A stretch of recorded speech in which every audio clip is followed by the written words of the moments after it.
What a lovely day it was. The sun was shining brightly, casting a warm glow over the bustling streets of the city. I had decided to take a stroll, enjoying the fresh air and the sounds of the urban jungle.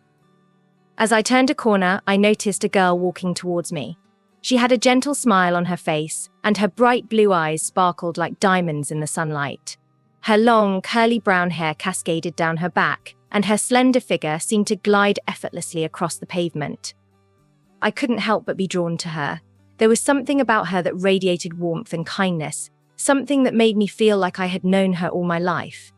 As we passed each other, our eyes met, and for a brief moment, time stood still. I felt a jolt of electricity run through my veins, and I knew that I had to talk to her. I quickened my pace, catching up to her just as she was about to turn into a small cafe. "Excuse me," I said, trying to sound casual, "but could I join you for a cup of coffee?" She turned to me, her smile faltering for a moment before she nodded. "I'd like that," she said, her voice like music to my ears.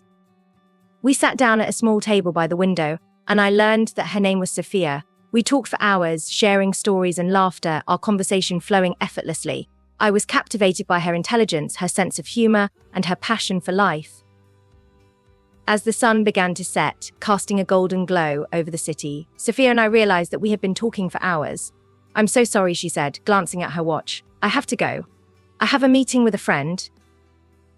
I walked her out of the cafe, feeling a pang of disappointment that our time together was coming to an end. But as we stood on the sidewalk, Sophia turned to me and said, "Would you like to meet me again tomorrow? Maybe we could take a walk in the park." My heart skipped a beat. "I'd love to," I said, trying to sound nonchalant.